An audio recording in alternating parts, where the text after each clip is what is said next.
आखिर पृथ्वी की कितनी ऊंचाई तक ऑक्सीजन है? धरती पर ऑक्सीजन कैसे आया? सिर्फ धरती पर ही जीवन क्यों पाया जाता है? धरती और चांद की उत्पत्ति लगभग एक ही समय में हुआ था, लेकिन चंद्रमा पर इंसान, ऑक्सीजन और कोई महासागर क्यों नहीं है? प्रकृति ने सिर्फ पृथ्वी ग्रह को ही क्यों चुना? दोस्तों, इस धरती के बहुत से ऐसे सवाल हैं जिनको हर कोई जानना चाहता है। तो आइए देखते हैं इस वीडियो में जिस गोलाकार आकृति को आप देख रहे हो, ये धरती है। ये तो आप सब जानते हैं, लेकिन यहां से धरती की जमीन लगभग 10,000 किलोमीटर नीचे है, क्योंकि जब आप धरती को देखते हो उसमें समुद्री और जमीनी क्षेत्र के साथ साथ धरती का वायुमंडल भी दिखाई देता है, जो धरती के चारों तरफ गोलाकार आकृति में फैला हुआ है। हालांकि ये वायुमंडल एक नहीं बल्कि कई वायुमंडल की परतों से मिलकर बना है, जो धरती को हर तरफ से सुरक्षा प्रदान करता है। दोस्तों, जब आप धरती के वायुमंडल को अच्छे से समझोगे तब आपको वीडियो का टॉपिक समझ में आएगा। अभी आप जहां पर बैठकर ये वीडियो देख रहे हो, वहां से लेकर ऊपर आसमान के 12 किलोमीटर तक के एरिया को ट्रोपोस्फियर या क्षोभ मंडल कहा जाता है।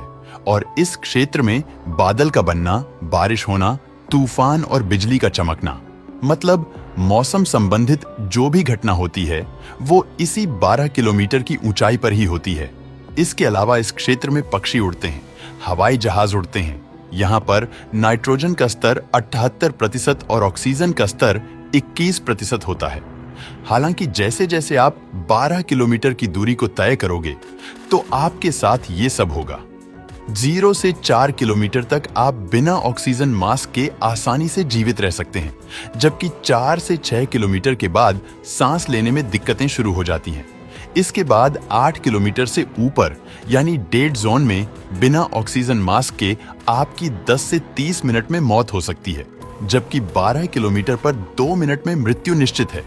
इसका सबसे बड़ा कारण है कि जैसे जैसे आप ऊपर जाओगे, हवा का दबाव वैसे वैसे कम होता जाएगा, और जब हवा पतली हो जाएगी तो आपको बेहद कम ऑक्सीजन मिल पाएगा और तापमान घटकर -57 डिग्री सेल्सियस तक हो जाता है। और तापमान गिरने की वजह से ऑक्सीजन मिलने में और कठिनाई होती है।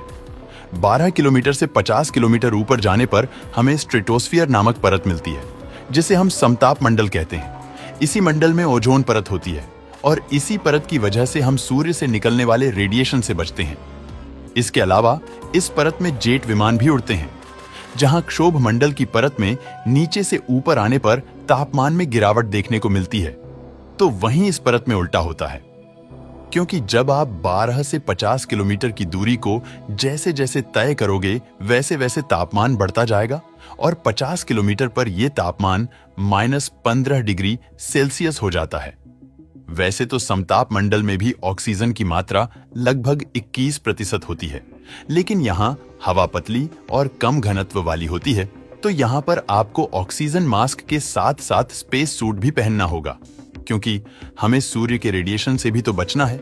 जब आप 50 से 85 किलोमीटर ऊपर जाते हैं तो आपको मेसोस्फियर यानी मध्यमंडल देखने को मिलेगा।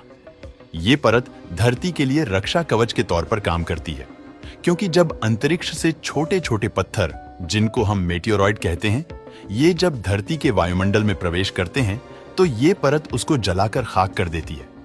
आपने कभी कभी आसमान में इस तरह की रोशनी को देखा होगा।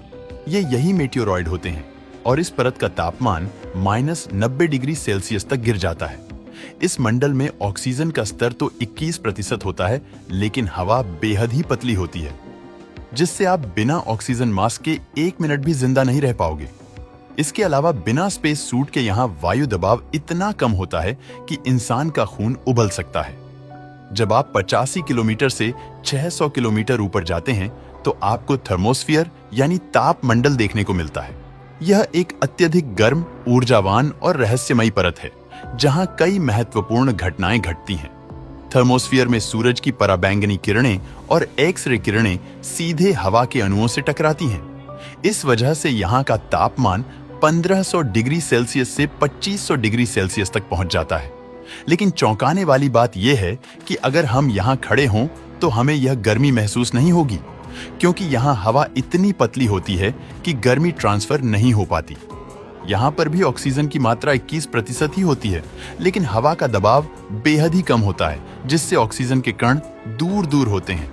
बिना ऑक्सीजन मास्क के आप यहाँ 1 मिनट भी जिंदा नहीं रह सकते। हाँ, स्पेस सूट पहनकर कुछ समय तक आप जिंदा रह सकते हैं, लेकिन तभी तक जब तक कोई सैटेलाइट और स्पेस स्टेशन आपसे ना टकराए। मुख्य रूप से धरती के 100 किलोमीटर से ऊपर जाने पर उसे अंतरिक्ष की शुरुआत कहा जाता है। और यहाँ पर इंटरनेशनल स्पेस स्टेशन उड़ रहा है। जब हम 600 किलोमीटर से 10,000 किलोमीटर तक ऊपर जाते हैं तो हमें धरती के वायुमंडल की सबसे लास्ट परत देखने को मिलती है, जिसे एक्सोस्फीयर यानी बाहरी मंडल के नाम से जाना जाता है। इस परत के जैसे जैसे आप ऊपर जाओगे, आपको धरती की ग्रेविटी कमजोर होती दिखेगी। मतलब अंतरिक्ष और धरती के बीच की ये अकेली परत है जो बेहद पतली है। यहाँ पर ऑक्सीजन नाम मात्र का होता है और तापमान बेहद ज्यादा है। इस परत में इंसानों द्वारा छोड़ी गई बहुत सी सैटेलाइट देखने को मिलेंगे, जिसमें जीपीएस सैटेलाइट, संचार सैटेलाइट, मौसम सैटेलाइट आदि शामिल होते हैं। यानी 10,000 किलोमीटर से जब आप ऊपर जाओगे तो धरती की कोई भी परत आपको दिखाई नहीं देगी, लेकिन धरती का गुरुत्वाकर्षण बल कई लाख किलोमीटर दूर तक फैला हुआ है। हालांकि दूरी के हिसाब से इसके गुरुत्वाकर्षण बल में कमी आती रहती है, लेकिन एक पॉइंट ऐसा भी आता है जहां पृथ्वी का गुरुत्वाकर्षण बल 0 हो जाता है, जिसे हिल स्फीयर कहते हैं, जो धरती से 15 लाख किलोमीटर दूर है, क्योंकि यहां से सूर्य की ग्रेविटी काम करने लगती है। अब जानते हैं पृथ्वी पर ऑक्सीजन कैसे आया। पृथ्वी पर ऑक्सीजन मुख्य रूप से साइनोबैक्टीरिया द्वारा लगभग 3 अरब साल पहले किए गए प्रकाश संश्लेषण से आया।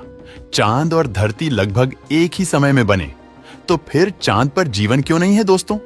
इसके लिए आपको यह समझना होगा कि हमारे सोलर सिस्टम का कौन सा ग्रह है जो हैबिटेबल जोन में आता है। हैबिटेबल जोन उसे कहते हैं जो अपने सूर्य से ना बहुत कम दूरी पर हो और ना बहुत ज्यादा दूरी पर, और सारे ग्रहों में धरती ही ऐसा ग्रह है जो हैबिटेबल जोन में मौजूद है।